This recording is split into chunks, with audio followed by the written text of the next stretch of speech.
சொல்ல வேண்டியதே சொல்லிடுவோம். நம்முடைய வாக்குத்தத்த வசனம் நான் எடுத்துக்கொள்ளும்படி கேட்குறேன். கர்த்தருக்கு பயம் உண்டாவதாக. சங்கீதங்களின் புத்தகம் 91 சங்கீதம் 15 வசனம். அவன் என்னை நோக்கி கூப்பிடுவான், நான் அவனுக்கு மறு உத்தரவு அருளி செய்வேன். ஆபத்தில் நானே அவனோடு இருந்து அவனை தப்புவித்து அவனை கனப்படுத்துவேன். ஆண்டவருக்கு பயமாண்டவதா. எல்லாம் சேர்ந்து ஒரு முறை வாசிப்போமா? எல்லாம் சேர்ந்து ஒரு வேளை வேதாமம் இல்லாவிட்டால் ஸ்க்ரீனில் இருக்கும். வேதாமம் வைத்திருந்தால் வேதாமத்தை பார்த்து வாசிக்கும்படி கேட்குறேன். அவன் என்னை நோக்கி கூப்பிடுவான், நான் அவனுக்கு மறு உத்தரவு அருளி செய்வேன், அவனை கனப்படுத்துவேன். ஆண்டவருக்கு பயமாடுவதாக. 91 சங்கீதத்தை குறித்து சொல்ல வேண்டும் என்று சொன்னால், கிறிஸ்தவ உலகத்தில் எந்த புத்தகத்தை பற்றி தெரியுமோ தெரியாதோ சங்கீத புத்தகத்தை பற்றி கட்டாயம் தெரியும். ஆமாம், சில புத்தகத்தை சொன்னால் பைபிளில் தான் இருக்கான்னு கேட்குற கேள்வியெல்லாம் இருக்கும் சிலருக்கு. ஆனால் இந்த சங்கீத புத்தகம் ஒன்று கட்டாயம் இருக்கும். அந்த சங்கீதங்களிலே 150 சங்கீதங்களிலே மிகவும் விரும்பப்படத்தக்க வாசிக்கக்கூடியதான முக்கியமான சங்கீதங்களிலே 91 கட்டாயம் இருக்கும். ஆமாம், ஆக 91 சங்கீதம் தெரியாத கிறிஸ்தவ உலகத்திலே கிறிஸ்தவர் யாருமே இருக்க மாட்டாங்க. ஆமாம், ஆக மிகவும் பரிச்சயமான மிகவும் விரும்பி வாசிக்கக்கூடியதான ஒரு சங்கீத புத்தகம், சங்கீதம் இது. கர்த்தருக்கு ஸ்தோத்திரம் உண்டாவதாக. இந்த சங்கீதம் 90 91 சங்கீதம் எல்லாம் தொடர்ந்து வரக்கூடியதான ஒரு சங்கீதம். 90 சங்கீதம் எழுதி முடித்து 91 அவன் தொடர்ந்து எழுதினதான ஒரு சங்கீதம். இது மோசேயினாலே எழுதப்பட்டதான ஒரு சங்கீதம். நல்லா கவனிக்கும்படி கேட்குறது. இது மோசேயினாலே எழுதப்பட்ட சங்கீதம். எப்போது எழுதுகிறான்னு சொன்னால், ஆசரிப்பு கூடார வேலை பணியெல்லாம் முடிந்து அந்த வேலையெல்லாம் முடிந்த பிறகு ஆசரிப்பு கூடாரத்தில் பிரதிஷ்டை நாள் அதெல்லாம் செய்துவிட்டு வெளியே வரும்போது அவன் பாடினதான ஒரு அற்புதமான சங்கீதம். அன்றைக்கு மகிமையுண்டாவதாக. அதில் மித்ராஸ் அந்த பேக்ரவுண்ட் அவனை சொல்லும் போது சொல்கிறாங்க, composed by Moses on the day of completed the building of tabernacle in the desert. வனாந்திரத்தில் ஆசரிப்பு கூடாரத்தை கட்டி முடித்த பிறகு இந்த சங்கீதத்தை மோசேயினாலே இயற்றப்பட்டது என்று சொல்லப்படுகிறது. இந்த சங்கீதம் அவனுடைய அனுபவத்திலிருந்தும் சில பகுதிகள் அங்கே சொல்லப்பட்டிருக்கிறது. கர்த்தருக்கு பயப்பட்டவதாக. இன்னும் சொல்லும்போது அடிக்கடி இந்த சங்கீதத்தை அவர்கள் வாசிப்பது வழக்கம். சீனாய் மலையில் ஏறும்போது சங்கீதத்தை சொல்லிக்கொண்டே ஏறுவான் எல்லாம் சொல்லுவார்கள். அதுக்கு சில புத்தகங்கள் பெயரெல்லாம் கொடுக்கப்பட்டிருக்குது. இந்த சங்கீதத்தை சொல்லும்போது ஆபத்து நேரத்தில் இந்த சங்கீதத்தை வாசிப்பது வழக்கம். ஆபத்தான சூழ்நிலைகள், பிரச்சனையான சூழ்நிலைகள், இந்த சங்கீதத்தை அவர்கள் வாசிப்பார்கள். கர்த்தருக்கு பயமாண்டவதாக. வியாதி நேரத்தில் இந்த சங்கீதத்தை வாசிப்பார்கள். நாம் அடிக்கடி பிசாசு பிடித்த ஒரு மனுஷன், நாம வைத்துக்கோமே, விசுவாச குடும்பங்கள் போகும்போது ஒரு பிசாசு பிடித்த ஒரு வீட்டுக்கு ஒருத்தர் கூப்பிட்டாங்க, வாங்க ஜெபம் பண்ணுங்க, நீங்கள் இயேசுவை பின்பற்றணும் தானே, ஜெபம் பண்ணுங்கன்னு சொல்லிட்டா பிசாசுக்கு பிடித்தவனுக்கு ஜெபம் பண்ணுவதற்கு பயம். இதாக இருக்கீங்களா? அவனுக்கு ஜெபம் பண்ணுறதுக்கு பயம். இவங்களுக்கு பிசாசு பிடிச்சிருங்கிற பயம் இல்லை, நம்ம விரட்டினா போகுமா போகாதான்னு பேர். கர்த்தருக்கு பயமாட்டவதாக. அப்போ நாம் என்ன செய்வோம்? சங்கீதம் எதில் தான் எடுப்போம்? இந்த 91 சங்கீதத்தை என்ன செய்வோம்? அப்படியே எடுத்து வாசித்து ஒரு வேளை 2-3 வார்த்தைகளை இயேசு நாமத்தில் சொல்லி விரட்டியிருக்கலாம். அப்போது சங்கீதத்தை வாசிக்கக்கூடிய பகுதி, வேத பகுதி இந்த 91 சங்கீதமாக இருக்கும். இன்றைக்கே இப்படி. அன்றைக்கும் இஸ்ரவேல் ஜனங்களுடைய வாழ்க்கையிலும் அந்த யூதருடைய வாழ்க்கையிலும் பிசாசு அவங்களாம் துரத்துனாங்களா இல்லையா நமக்கு தெரியாது. வேதத்தில் நமக்கு அந்த பாடியான காரியங்கள் நிறைய சொல்லப்படவில்லை. 1-2 அங்கங்கே இருக்கலாம். ஆனால் பொதுவாக பிசாசு பிடித்த ஒரு மனுஷனுக்கு விரட்டுவதற்கு அவர்கள் இந்த சங்கீதத்தை மறுபடியும் என்ன செய்வது? வாசிப்பது வழக்கமாக இருக்கிறது. கர்த்தருக்கு மகிமை உண்டாவதாக. அதுலேயும் சவக்கடல் சுருள் என்று சொல்லுவார்கள், டெட் சீ ஸ்க்ரோல்ஸ். சவக்கடல் சுருள்னு சொன்னால், கும்ராம் என்றதான ஒரு இடத்துல 1947 ஆண்டு ஆடு மேய்க்கிறதான ஒரு வாலிபன் ஒருவன் ஆடுகளை மேய்த்து கொண்டு போயிட்டு, வாலிபன் சும்மா இருக்க முடியாதுல்ல, ஆடு மேய்ச்சிட்டு சும்மா இருக்க முடியாது. கல்லை தூக்கி சும்மா நினைச்சுவாங்க, சும்மா எரிவாங்க, எங்கேயாவது போட்டுருவாங்க. அது மாதிரி கண்ணை மூடிட்டு விட்ட கல் நேராக குகைக்குள்ளே போய் அங்கே குகைக்குள் இருக்கக்கூடிய ஒரு மண் பாத்திரம், மண் பானை மாதிரி பெரிய தாலி, அதில் விழுந்து டங்குன்னு சத்தம் கேட்டது. உடனே சத்தம் கேட்டவனுக்கு உங்களுக்கு ரொம்ப சந்தோஷம். மறுபடியும் கல் அணிச்சுதான் விட்டான். மறுபடியும் சத்தம் கேட்டது. 2-3 கல்லை விட்டுட்டு போய் பார்ப்போன்னு போய் பார்த்துருக்குறான். ஒரு குகைக்குள்ளே ஜாடிகளாக வைக்கப்பட்டிருக்கிறது. உள்ளே தோல் சுருள்கள் இருந்தார். அவன் என்ன, அவனுக்கு என்னன்னு தெரியல, தோல் சுருள் எடுத்தான். அவனுக்கு வாஸ்து பார்த்து அவனுக்கு ஒன்றும் புரியலை. நேராக கொண்டு தான் வீட்டுக்கு கொண்டு வந்து அடுப்பு எரிக்க பயன்படுத்தினான். தோலை அடுப்பு அடித்தா எரிச்சியும் நாற்றை எடுக்கும். அடுப்பு எரிக்க பயன்படுத்தினவன் அதுக்கப்புறம் பார்த்தான், தோலை வித்துடலாம் அப்படின்ட்டு அவ்வப்போது போய் 1-2 எடுத்து கொண்டு போய் பழைய சரக்குகள் வாங்கக்கூடிய இடங்களில் கொண்டு போய் அதை கொடுத்து விற்றுட்டான். விற்று காசு வாங்கிட்டான். அவனும் அதை வாங்கி அவனுக்கு என்னன்னு தெரியல, தோல் சுருளாலும் வாங்கி வச்சுட்டான். இப்படி அநேக தோல் சுருளை விற்றுருக்காக அங்கே உள்ள இருந்திருக்கு. ஒரு வேத ஆராய்ச்சியாளர் ஒருவர் அந்த எல்லைக்கெல்லாம் அப்படி போயிட்டு வரும்போது அந்த பழைய கடையில், அந்த கடையில் பார்த்துருக்காரு, சுருளாக இருந்திருக்கு. என்னடா சுருள் மாதிரி இருக்குது, தோல் சுருள். எடுத்து வாசு பார்த்தா வேதாகமம், ஏசாயா தீர்க்கதரிசன புத்தகம், எரேமியா, சங்கீத புத்தகங்கள், எஸ்தர் புத்தகங்கள், இப்படி அநேக கைப்பட எழுதின தோல் சுருள் இருந்தது. அவன் கேட்டிருக்கான், இது உனக்கு எப்படி கிடச்சிது அப்படின்னு கேட்டிருக்கான். ஒரு பையன் கொண்டு வந்து விற்றுட்டு போவான்.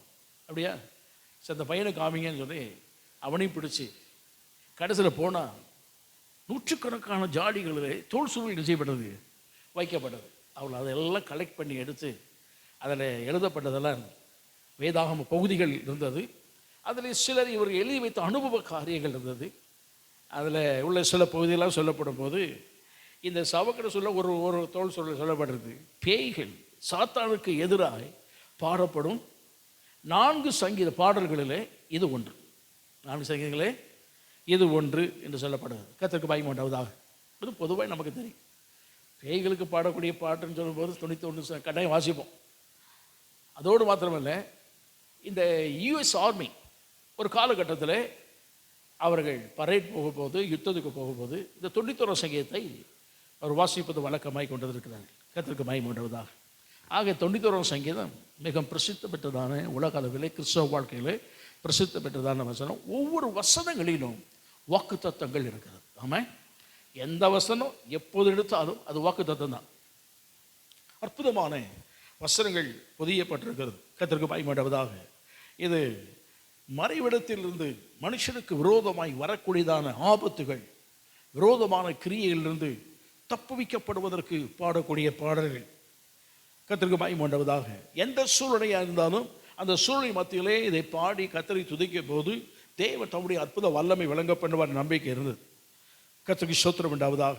இன்னொரு விதத்தில் சொல்லணும்னால், கிறிஸ்தவ வாழ்க்கையிலே தனிப்பட்ட வாழ்க்கையின் வளர்ச்சிக்கு இந்த புத்தக பகுதிகளை வாசிப்பது வழக்கம். இது தேவனுடைய மறைவிடத்தின் ஆசீர்வாதங்களை குறித்து சொல்லப்பட்டிருக்கிறது. கர்த்தருக்கு பயப்பட உண்டாவதாக.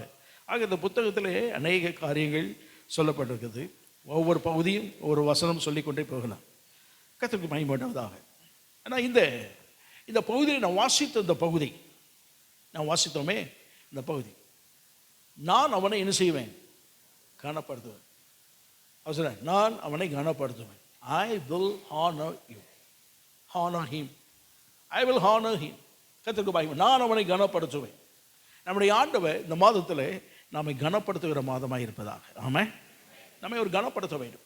கர்த்தருக்கு பயப்படாவதாக. நமக்கு எத்தனையோ ஆசீர்வாதங்களை கொடுக்கிறார். இந்த ஆசீர்வாதங்கள் எத்தனை இருந்தாலும் அதில் கிடைக்கக்கூடிய ஆசீர்வாதங்கள் ஒன்று கனப்படுத்தல் என்பது அற்புதமான ஒன்று. ஆமாம், கர்த்தருக்கு ஸ்தோத்திரம் உண்டாவதாக. அவர் கனப்படுத்துகிற தேவன். உலக ரீதியாய் கனப்படுத்தப்படுவதை நாம் காண்கிறோம். உலக ரீதியான கனப்படுத்துதல் ஒரு காலகட்டத்தில் கனப்படுத்தப்படும், காலங்கள் நடுவே மறைந்து போய்விடும், மறக்கப்பட்டு போய்விடும். கர்த்தருக்கு மகிமை உண்டாவதாக. உதாரணம் சொல்கிறேனே, கனப்படுத்துகிறான். கவர்மெண்ட் கூப்பிட்டு கனப்படுத்துகிறது, பரிசு கொடுக்கிறது. இந்த வருடத்தில் 10th எக்ஸாம் எழுதின முதல் மதிப்பெண், இந்த +2 எழுதினது முதல் மதிப்பெண், எல்லாம் பேப்பர்லாம் வரும், எல்லாம் வரும். அவனுக்கு பரிசு கூட கனப்படுத்தப்படுகிறார்கள். 2 மாதம் ஆன உடனே நீங்கள் கேட்டு பாருங்க, யாருன்னு கேட்டு பாருங்க. ஏன் இந்த வருஷமே வச்சுக்கோமே, +2 எழுதுன 10th எழுதுன பிள்ளைகிட்ட கேட்போம், முதல் மார்க் யார் எடுத்தா அப்படின்னு கேட்டால்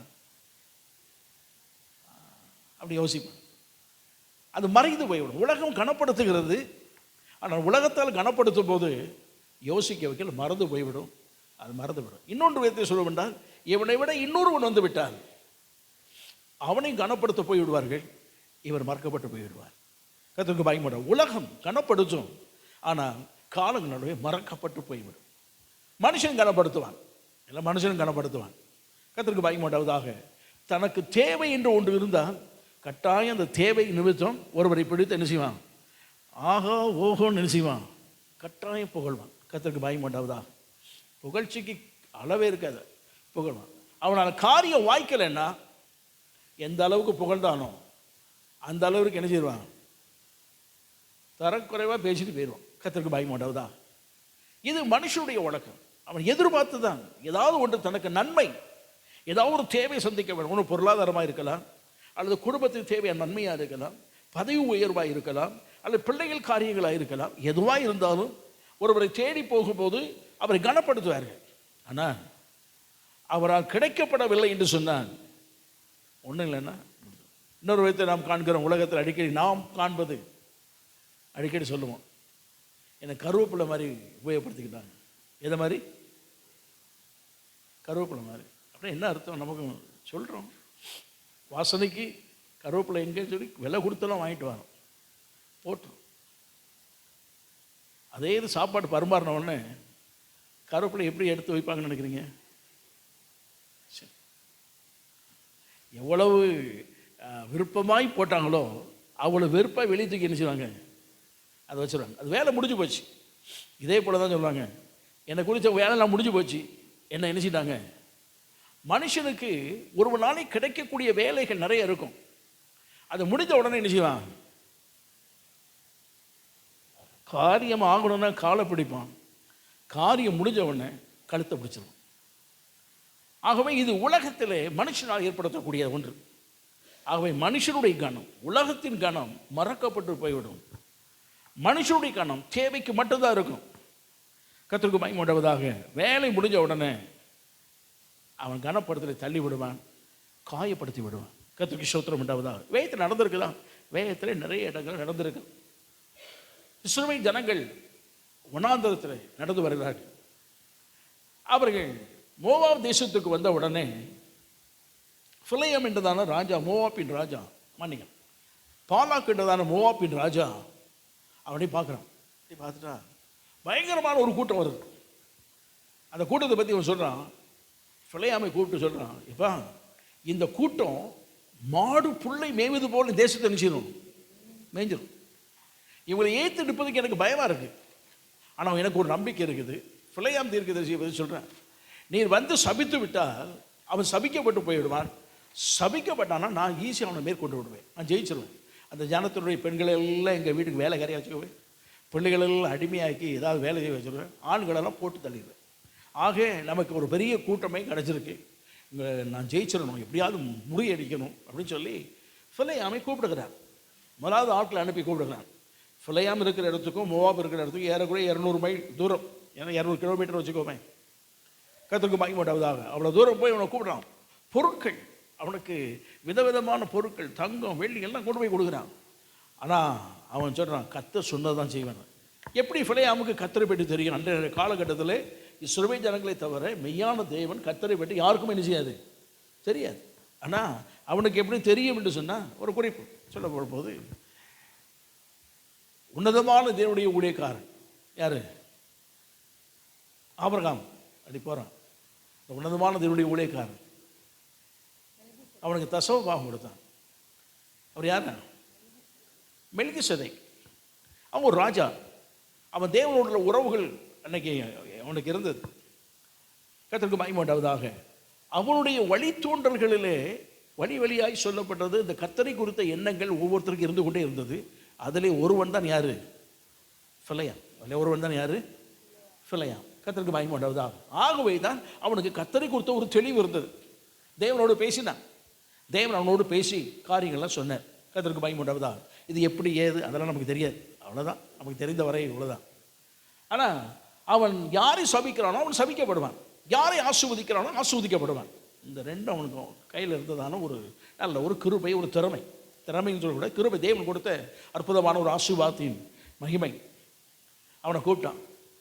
கூப்பிட்டு எடுத்துட்டு ஒரு நேரம் கூப்பிட்டான் வரமாட்டேன்னு சொல்லிட்டான், 2வது நேரம் கூப்பிட்டான் வரமாட்டேன்னு, 3வது ஆள் அனுப்பி எக்கச்சக்கமாக கொடுத்து அனுப்பி, இவனுக்கு ஒரு ஆசை, இவ்வளோ பணம் கொடுத்து கூப்பிட்றானுங்க, போவோமேன்னு சொல்லி போனான். தேவனோடு இடைப்பட்டார். அதெல்லாம் இருக்கட்டும்.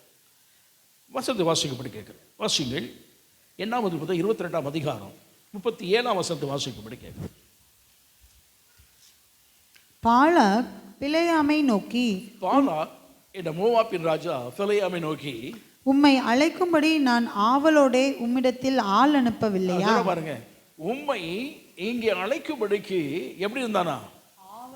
எவ்வளவு விருப்பம், அப்படியே மனமகிழ்ச்சி, ஆவலோடு நான் உம்மிடத்தில் ஆள் அனுப்பவில்லையா? என்னிடத்திற்கு வராமல் இருந்ததென்ன?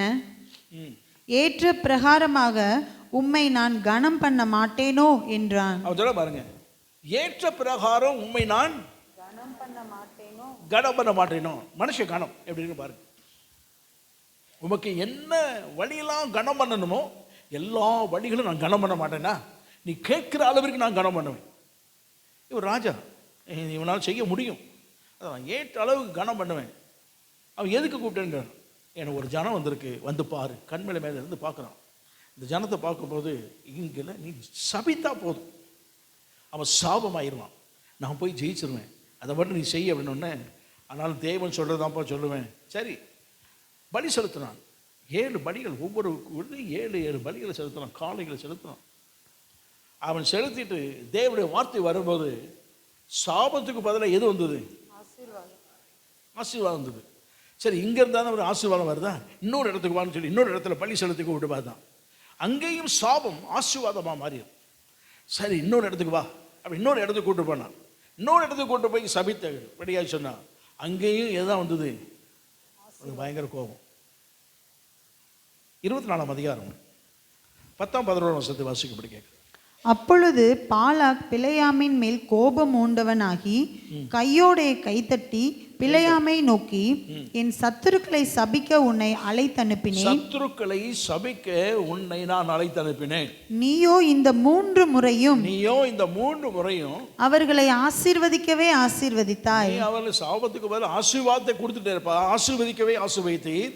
ஆகையால் உன் இடத்துக்கு ஓடிப்போ, உன் வீட்டுக்கு ஓடி போயிரு, உன்னை மிகவும் கனம் பண்ணுவேன் என்றே. நல்லா காணுங்க, அவன் சொன்னான், உன நீ விருப்பப்படி எந்த அளவுக்கெல்லாம் கனம் பண்ணுவேன்னு எந்த வாய் சொல்லிச்சோ அதே வாய் சொல்லுது, உன்னை கனம் பண்ணுவேன் என்று நான் அன்னைக்கு சொன்னேன்.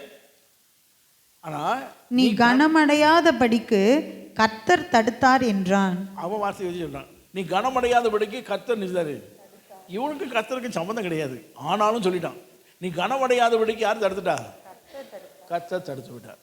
மனுஷன் கனம் பண்ணுவேன் என்று சொல்லி கூப்பிடுவான், காரியம் ஆகலையா கனவீனப்படுத்திடுவான். கர்த்தருக்கு பயமாட்டாவதாக. ஆனால் நம்முடைய ஆண்டவரை பொறுத்த மாட்டில்லை, நாம் சிறுமையும் எளிமையுமாக இருந்தாலும் சரி, நாம் புறக்கணிக்கப்பட்டிருந்தாலும் சரி, எந்த சூழ்நிலையில் இருந்தாலும் கனம் பண்ணுவேன் என்று சொல்லிவிட்டால் அவர் கட்டாயம் கனம் பண்ணுவார். ஆமாம், கர்த்தருக்கு பயமாட்டாவதாக. கனம் பண்ணுதல் என்றால் என்ன என்பதை முதல்ல நமக்கு தெரியும். கனம் பண்ணுதல் அப்படின்னு சொன்னால் கர்த்தருக்கு பயமாட்டாவதாக. அது குறித்து ஒரு பகுதியில் சொல்லப்பட்டிருக்கு. கர்த்தருக்கு ஸ்தோத்திரம் உண்டாவதாக.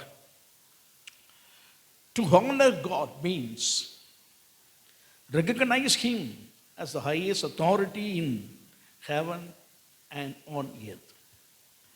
முதல்ல நம்ம அதை புரிந்து கொள்ள வேண்டும். அவருடைய அதிகாரம், அவருடைய வல்லமை, அவருடைய மேன்மை எவைகளெல்லாம் இருக்குது. பரலோகத்தில் இருக்குது, பூமியிலும் சர்வ கோலங்களிலும் சர்வலோகத்தில் இருக்கிறது என்பதை முதலாவது நாம் என்ன செய்யணும்? புரிந்து கொள்ள வேண்டும். அது புரிந்து கொண்டோம்னு சொன்னாலே தானாக நம்முடைய உள்ளத்திலிருந்து என்ன செய்யும்? அவரை குறித்த கனம் கட்டாயம் வரும். அதைத்தான் அவர் நமக்கு செய்ய விரும்புகிறார். ஆமாம், இதை நான் சொல்கிறேன். கனம் என்பது இதுதான். நான் இதை புரிந்து கொள்ளப்படி சொல்கிறேன். பிரைம் மினிஸ்டர் இந்தியாவுடைய நாம் ஆண்டவர் சர்வத்துக்கும் சர்வ அதிகாரம் உள்ளவர். அவருடைய பார்வைக்கு பூமி எப்படி இருக்குன்னு நினைக்கிறீங்க? நீங்கள் இந்த கூகுள் மேப் அதெல்லாம் போனீங்கன்னா பூமி ஏற்ற கூட பார்க்கணும் அப்படின்னு சொல்லி பார்த்தீங்கன்னா முதல்ல பூமி பார்க்கும்போது பிரம்மாண்டமாக தெரியும். கொஞ்சம் மேலே போனோன்னா கொஞ்சம் போக போக போக போக சூரிய மண்டலம் தாண்டி நட்சத்திர மண்டலம் தாண்டி போயிட்டுருக்கோம். பூமி இருக்கிற இடமே என்ன செய்யாது, இருக்கிற இடமே தெரியாது. அப்போ நம்ம யோசனை பண்ணி பாருங்கள், இதில் இவ்வளோ பெரிய பூமி நமக்கு இப்போ இருக்குது. ஆனால் அவருடைய பார்வைக்கு இந்த பூமி எப்படி இருக்கும்? சாதாரணமானது. ஆனாலும் அவர் சர்வலோகமும் அவர் கையில் நினைச்சுக்குது, அதிகாரம் உள்ளவர் கையில் இருக்குது. அவ்வளோ அதிகாரம் படைத்தவர் அப்படிங்கிற ஒரு மேன்மை, ஒரு ஒரு ஒரு புரிந்து கொள்ளுதல் நம்முடைய வாழ்க்கை இருந்ததுன்னா, அவருக்கு நாம் கொடுக்கக்கூடிய கனம் எல்லாத்தையும் தானாக என்ன செய்யும்? எப்படி சொல்கிறேன், இந்தியா ஒரு சின்ன உலகத்தில் ஒரு சின்ன ஒரு தேசம். சின்ன தேசம் சொல்லலை, இருக்கிறதே உலகத்திலே பெரிய தேசம். நம்மளுடைய மக்கள் தொகை நம்ம தான் யார்? நம்பர் 1. சரி, உதாரணத்துக்கு வச்சுக்கோமே, பிரைம் மினிஸ்டர் இங்கே உட்காந்துருக்காரு. இது ஒரு பெரிய ஹால், ஒரு பெரிய பிரைம் மினிஸ்டர் உட்காந்துருக்காரு. வெளியே ஆர்ப்பாட்டம் பண்ணுவார் ஒரு எம்பி, மினிஸ்டர் ஆர்ப்பாட்டம் பண்ணுவார். என்ன யார் என்ன நினைச்சிருக்கீங்க அப்படின்பாரு. உள்ள வரும்போது, அவர் கட்சி உள்ளே வரும்போது பிரைம் மினிஸ்டர் இருக்காருன்னொன்னே சத்தம் மூச்சு எல்லாம் டகார் நின்றோம். எதுக்கு? இவருக்கு பயப்படுறதை விட இவர் கையில் என்ன இருக்கு? இந்தியாவினுடைய ஒட்டுமொத்த அதிகாரம் யார் கையில் இருக்கு? எதையும் செய்ய முடியும். நாளைக்கு 500 நோட்டை மாற்றிடுவேன்னு சொன்னால் முடிஞ்சு போச்சு. உனக்கு ஒரு 6 மாதம் டைம் தரேன், எல்லாத்தையும் கொஞ்சம் பேங்க்கில் போடுங்கப்பா, இனி 500 நோட்டெலாம் கிடையாது, 100 நோட்டு மட்டும்தான் அப்படின்னு சொல்லிட்டாருன்னா செத்தான் எல்லாருமே. ஆள்காணி சொல்லக்கூடிய வலிமை இருக்கு இல்லைன்னு நினைக்கிறீங்களா? இருக்கு. ஒரு நாள் வந்தாலும் வந்துடும். சரி, அது ஒரு பக்கம் இருக்கட்டும். அவர் நினைச்சாரு, அவருக்கு இருக்க சர்வ வல்லமையும் அதிகாரத்தையும் பார்த்த உடனே சத்த நாடியெல்லாம் என்ன செய்யுது? தானாக ஒடுங்கிடுது. வெளியே ஆர்ப்பாட்டம் பண்ணுவான், உள்ளே வரும்போது ஆர்ப்பாட்டம். ஏன் அப்படின்னா, அந்த அதிகாரமும் அவருக்கு இருக்கிற மேன்மை குறித்த ஒரு பயம் உள்ளத்தை தானாக வந்த உடனே அவர் கொடுக்க வேண்டிய கணத்தை தானாக என்ன செய்யுது? இயற்கையாகவே வந்துடுது. கர்த்தருக்கு மகிமை உண்டாகுதா? அவன் புரிஞ்சுக்கிறான், உள்ளே வந்தவொடனே தான் புரிஞ்சுக்கிறான். ஆனால் ஆண்டவர் சொல்றாரு, என்னுடைய அதிகாரம் வல்லமையெல்லாம் புரிஞ்சுக்கிட்டேன்னா என்னை கனம் பண்ண முடியும். அவர் என்ன சொல்றாரு? உங்களை நான் கனம் பண்ணுறேன் அப்படிங்கிறார். எப்படி கனம் பண்ணுறாருன்னா, தகப்பன் ஒரு வார்த்தை சொல்லுகிறார், நீ இதை செய்யப்பா அப்படிங்கிறார். அவருக்கு வேலை கலது கிடையாது. அவர் அப்போ தான் சொல்லுவார்னு சொல்லி போனால் தகப்பனை அவன் என்ன செய்கிற? அவமரியாதைப்படுத்துகிறான் அல்லது கனவீனம் பண்ணுகிறான் என்று தானா என்ன செய்யும்? நமக்கு தெரியும். வார்த்தையிலே ஏற்றுக்கொள்ளக்கூடிய மனப்பக்குவம் இல்லாவிட்டால், வார்த்தைக்கு கீழ்ப்படியக்கூடிய மனப்பக்குவம், வார்த்தையை அப்படியே ஏற்றுக்கொள்ளக்கூடிய மனப்பக்குவம் இல்லாமல் அதை புறக்கணித்து விட்டால் நாம் கனவீனப்படுத்துகிறோம் என்று அர்த்தம். சரிதானே? கர்த்தருக்கு மகிமை உண்டாகுதா? நீங்களும் நானும் ஆண்டவர் பகுதியில் இருக்கிறோம். நாம் எத்தனையோ வார்த்தைகளை சொல்லி ஆண்டவர்கிட்ட கேட்குறோம். அவர் ஒரு நாளாவது நம்முடைய வார்த்தைகளை புறக்கணிக்கிறாரா? அவர் இங்கே தான் இருக்கணுமா? அதுக்கு தான் சொல்கிறாரு, எளியவன் என்றைக்கும் மறக்கப்படுவதில்லை, சிறுமைப்பட்டவனுடைய வேண்டுதல் ஒருபோதும் அற்பமாய் எண்ணப்படுவதில்லை. நீங்கள் நானும் ஒன்றுக்கு உதவாதவங்க. நாம் ஆண்டோட எல்லாம் சொன்னோன்னா அவர் கேட்கணும்னு அவசியம் இல்லை. அவர் சர்வ வல்லமையுள்ள ஆண்டவர், சகல அதிகாரம் இருக்குது. ஆனால் அவர் எழுதுறாரு, நீங்களும் நானும் கூப்பிடும்போது அதை ஏற்றுக்கொண்டு கனப்படுத்தி, அதை கனப்படுத்துகிறேன் என்பதை வெளிப்படுத்தும்படியாய் நம்முடைய கேள்விகளுக்கு, நம்முடைய வேண்டுதல்களுக்கு, நம்முடைய அழுகைக்கு, நம்முடைய கண்ணீருக்கு எல்லாத்துக்கும் என்ன செய்தார்? பதில் கொடுக்கிறான்னு சொன்னால் நம்மை கனம் பண்ணுகிறான்னு அர்த்தம். ஆமாம். நாம் அவர் எத்தனையோ சொல்கிறதெல்லாம் புறக்கணிச்சிடுறோமே. அவர் சொல்றாரு, ரட்சிக்கப்படணும்னு சொல்கிறாரு, ரட்சிக்கப்பட மாட்டோம். ஞானசாரம் எடுன்னு சொல்கிறாரு, ஞானசாரம் எடுக்க மாட்டோம். அபிஷேகம் பெற நல்ல பக்தியுள்ள பாதி நடக்கணும், அதெல்லாம் எங்களுக்கு வேண்டாம். பரிசுத்தப்படுத்தணும், அதெல்லாம் வேண்டாம். சில காரியங்கள் நாம் புறம்பை தள்ளிடுறோம். ஆனால் அவர் ஒரு நாள் புறம்பை தள்ள, அவர் நம்மை கனப்படுத்துகிறாருங்க. ஒவ்வொரு சிறியவனாக இருந்தாலும் எவனாக இருந்தாலும் அவனை கனப்படுத்துகிறான். இதான் தாவீது சொல்லுகிறான், ஐஸ்வர்யமும் கனமும் அவரால் வருகிறது. ஆமாம். என் வாழ்க்கையில் ஆண்டவர் தாவீது சொல்ற, என் வாழ்க்கையில் கரவலாடும் பின்னே அலைந்து கொண்டிருந்தேன். குடும்பமே என்னை ஏற்றுக்கொள்ளக்கூடாத ஒரு சூழலை நான் வாழ்ந்திருந்தேன். அற்பமாய் எண்ணப்பட்ட சூழ்நிலைகள். நான் சிறுமையும் எளிமையுமானவன். அப்படிப்பட்ட என்னை கர்த்தர் நினைவு கூர்ந்து என்னை கனப்படுத்தின தேவன் அவர். ஆமாம். கர்த்தருக்கு மகிமை உண்டாகுது. காலையில் ஆண்டு சமுத்திரம் வந்திருக்கிறோம். இந்த மாதம் நம்முடைய தேவன் நம்மை கனப்படுத்துவாராக. ஆமாம். அவர் கனப்படுத்துகிற மாதமாக இந்த மாதத்தில் இருக்கட்டும். ஆண்டு சொல்லுவோம், ஆண்டவரே நீ என்னை கனப்படுத்துகிற மாதமாக இருக்கட்டும். ஆமாம். அவர் சொல்கிறதெல்லாம் நம்ம கீழ்ப்படிஞ்சு செய்கிறோன்னு அவர் கனப்படுத்தணும் அர்த்தம். ஆனால் நீங்கள் சொல்கிறதுக்கெல்லாம் அவருக்கு பதில் கொடுக்குறாரு, நீங்கள் சொல்கிறதுக்கெல்லாம் அவர் கேட்டுக்கொள்கிறாரு, நீங்கள் சொல்வதையெல்லாம் அவர் ஏற்றுக்கொள்கிறாரு. அப்போ உங்களுக்கு கனப்படுத்துகிறான்னு அர்த்தம். ஆமாம். உங்களை ஒரு நாள் அவர் புறம்பே தள்ளுவதில்லை. கர்த்தருக்கு மகிமை உண்டாகுதா? ஆமாம். சரி. கர்த்தர் முதல்ல நம்ம கனப்படுத்துகிறார், நாம கனப்படுத்த ரெண்டாவது வச்சுக்கோ. கர்த்தர் சொல்றாரு, நான் அவனை என்ன செய்வேன், கனப்படுத்துவேன். என் நாமத்தை அறிந்திருக்கிறான், அவனை நான் கனப்படுத்துவேன் என்று சொன்னார். கர்த்தர் கனப்படுத்துகிற விதங்கள் பல விதங்கள் இருக்கிறது வேதாகமத்தில். கர்த்தருக்கு ஸ்தோத்திரம் உண்டாவதாக. கர்த்தர் கனப்படுத்துகிற விதத்தை என்னுடைய வாழ்க்கையிலே நேரம் அனுமதிக்கு வரை காண விரும்புகிறேன். வாசியுங்கள் யோவான் சுவிசேஷம் 12ஆம் அதிகாரம் 26ஆம் வசனத்தை வாசிக்கும்படி கேட்கிறேன்.